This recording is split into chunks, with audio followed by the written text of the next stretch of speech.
Bollywood ನಟ ಆಮಿರ್ ಖಾನ್ಗೆ ವೃತ್ತಿ ರಂಗದಲ್ಲಿ ಮಿಸ್ಟರ್ ಪರ್ಫೆಕ್ಷನಿಸ್ಟ್ ಎಂದೇ ಎಲ್ಲರೂ ಕರೆಯುತ್ತಾರೆ. ಆದರೆ ಅವರ ವೈಯಕ್ತಿಕ ಜೀವನ ಮಾತ್ರ ಹಾಗಿಲ್ಲ ಎನ್ನುವುದು ಬಹುತೇಕರಿಗೆ ಗೊತ್ತಿದೆ. ಈ ಮಧ್ಯೆ ಅವರ ವೈಯಕ್ತಿಕವಾದ ಮತ್ತೊಂದು ವಿಚಾರ ಬಯಲಾಗಿದೆ. ಆಮಿರ್ ಖಾನ್ ಈಗಾಗಲೇ 2 ಬಾರಿ ವಿಚ್ಛೇದನ ನೀಡಿದ್ದಾರೆ. ಸಾಂಸಾರಿಕ ಜಂಜಾಟಕ್ಕೆ ಸಿಲುಕಿದ ಆಮಿರ್ ಖಾನ್ ಹಿಂದೊಮ್ಮೆ ಖಿನ್ನತೆಗೂ ಜಾರಿದ್ರು. ಅಷ್ಟೇ ಅಲ್ಲ, ಅವರು ದೊಡ್ಡ ಕುಡುಕ ಕೂಡ ಆಗಿದ್ರು ಎಂಬ ವಿಷಯ ಈಗ ವೈರಲ್ ಆಗಿದೆ. ಈ ಕುರಿತು ಅವರೇ ಸಂದರ್ಶನವೊಂದರಲ್ಲಿ ಮಾತನಾಡಿದ್ದಾರೆ.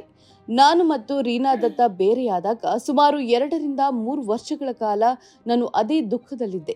ಆ ವೇಳೆ ನಾನು ಕೆಲಸ ಮಾಡ್ತಾ ಇರಲಿಲ್ಲ, ಸಿನಿಮಾ ಸ್ಕ್ರಿಪ್ಟ್ಗಳನ್ನು ಕೂಡ ಕೇಳುತ್ತಿರಲಿಲ್ಲ, ಮನೆಯಲ್ಲಿ ಒಬ್ಬಂಟಿಯಾಗಿ ಇರುತ್ತಿದ್ದೆ. ಆ ವೇಳೆ ಬರೋಬ್ಬರಿ 1.5 ವರ್ಷಗಳ ಕಾಲ ಕುಡಿತಕ್ಕೆ ನಾನು ದಾಸನಾಗಿ ಬಿಟ್ಟಿದ್ದೆ ಎಂದು ಹೇಳಿಕೊಂಡಿದ್ದಾರೆ. ಇದು ಅಚ್ಚರಿ ಎನಿಸಬಹುದು, ಆದರೂ ಸತ್ಯ. ನಾನು ದೊಡ್ಡ ಕುಡುಕ ಆಗಿಬಿಟ್ಟಿದ್ದೆ.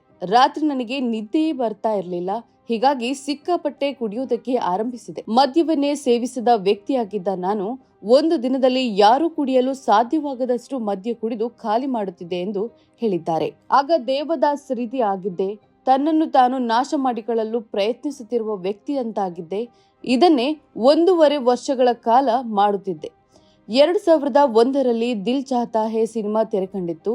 ಆ ನಂತರ ಆಮಿರ್ ಖಾನ್ 3 ವರ್ಷ ಸಿನಿಮಾಗಳನ್ನ ಮಾಡಿಯೇ ಇರಲಿಲ್ಲ. ಅನಂತರ 2005ರಲ್ಲಿ ಮಂಗಲ್ ಪಾಂಡೆ ಸಿನಿಮಾ ಮೂಲಕ ಮತ್ತೆ ಫೀಲ್ಡ್ಗೆ ಬಂದರು. ಬಾಲಿವುಡ್ ನಟ ಆಮಿರ್ ಖಾನ್ 1986ರಲ್ಲಿ ರೀನಾ ದತ್ ಜೊತೆಗೆ ಮದುವೆಯಾಗಿದ್ರು.